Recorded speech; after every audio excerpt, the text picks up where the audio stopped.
Spider-Man Brand New Day takes Peter Parker in a completely different direction from the multiverse spectacle of recent Spider-Man films. Instead of trying to become even bigger, the movie becomes far more personal. It asks a simple but powerful question. Who is Peter Parker when everyone he loves has forgotten he exists? The answer shapes every moment of the film. Years after the events that erased Peter from the memories of his closest friends, he has settled into a lonely routine. His small apartment has become less of a home and more of a headquarters. Police scanners constantly fill the room with emergency calls. Computer monitors track crime throughout New York. A three-dimensional printer creates whatever equipment he needs for his next patrol. Every part of his life revolves around being Spider-Man. That is one of the film's greatest strengths. Rather than rushing to restore Peter's old life, the story fully explores the emotional consequences of the memory wipe. The loss of MJ, Ned, and Aunt May is not treated as something temporary or easily fixed. Instead, it has fundamentally changed who Peter has become. He still protects New York every single day, but the balance between Peter Parker and Spider-Man has almost disappeared. Tom Holland delivers what feels like his most mature performance as the character. This version of Peter is noticeably older emotionally. He carries himself with quiet exhaustion while still holding onto the optimism that has always defined Spider-Man. Some of the film's strongest scenes contain very little action.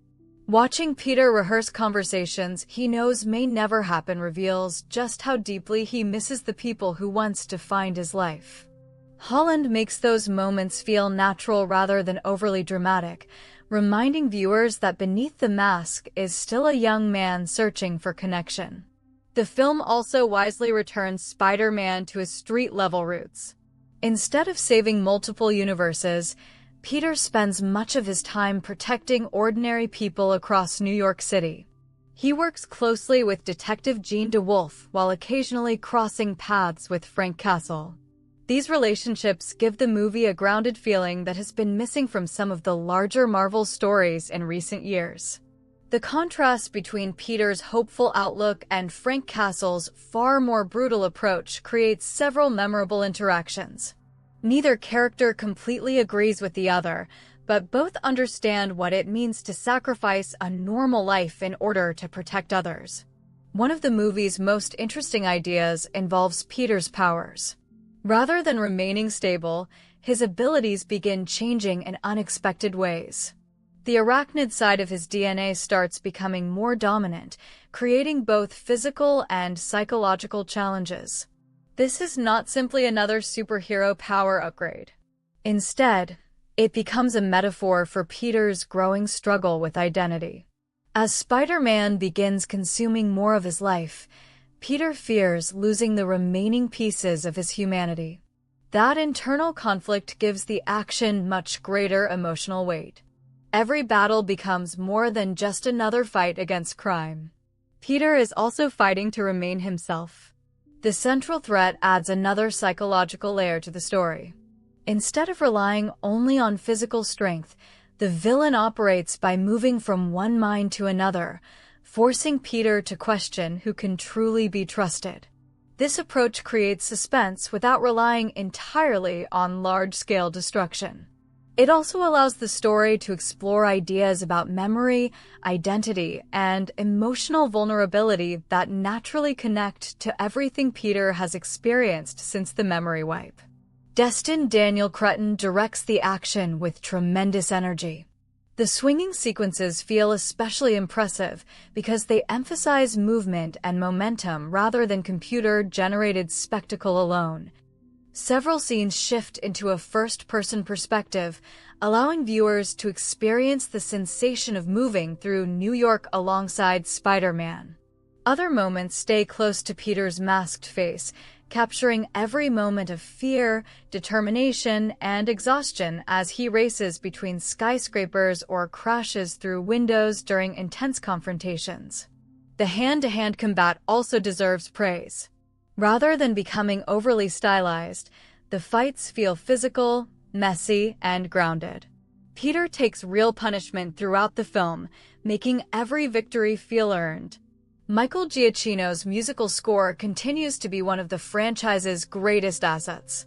The quieter themes beautifully capture Peter's loneliness, while the larger orchestral pieces elevate the movie's biggest action sequences without overwhelming the emotional storytelling. The supporting cast also contributes meaningful performances.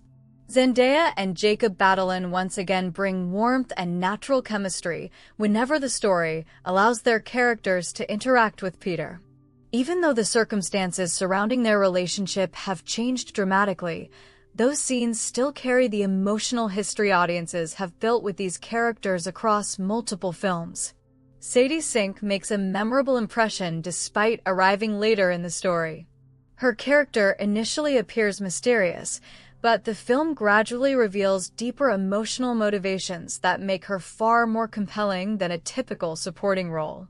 Jon Bernthal, Mark Ruffalo, Liza Colón-Zayas, and the rest of the supporting cast all help expand Peter's world without distracting from the central narrative. One aspect that may divide audiences is the pacing.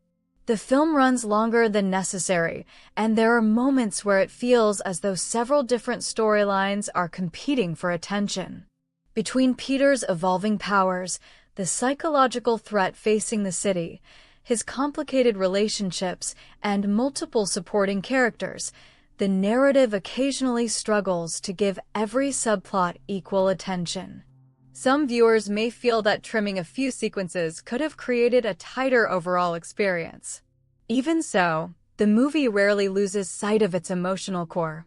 Everything ultimately returns to Peter's journey toward understanding what being Spider-Man truly means when nobody knows or remembers the person beneath the mask. That emotional focus separates Brand New Day from many recent superhero films. Rather than constantly chasing larger spectacles, it concentrates on character. It reminds viewers that Spider-Man has always been at his best when balancing extraordinary heroism with very ordinary human struggles. The film understands that Peter's greatest battle is rarely against the villain standing in front of him. It is against loneliness, self-doubt, sacrifice, and the constant challenge of choosing responsibility over personal happiness. Those themes have defined Spider-Man for decades, and Brand New Day embraces them with sincerity. Overall, Spider-Man Brand New Day delivers an emotionally satisfying story that brings the character back to the grounded storytelling many fans have been hoping to see. While the lengthy running time and multiple storylines occasionally slow the pace, the film succeeds because it never forgets that Spider-Man works best when spectacular action is matched by genuine human emotion. Tom Holland gives one of his strongest performances as Peter Parker. The action feels dynamic and inventive, and the emotional consequences of the memory wipe remain at the heart of the story from beginning to end. It may not be a flawless superhero film, but it confidently reminds audiences why Spider-Man continues to be one of Marvel's most relatable and enduring heroes. By focusing on loneliness, responsibility, hope, and resilience, Brand New Day delivers a heartfelt chapter that leaves Peter Parker feeling more complete as a character than ever before, even as he faces his most isolated chapter yet.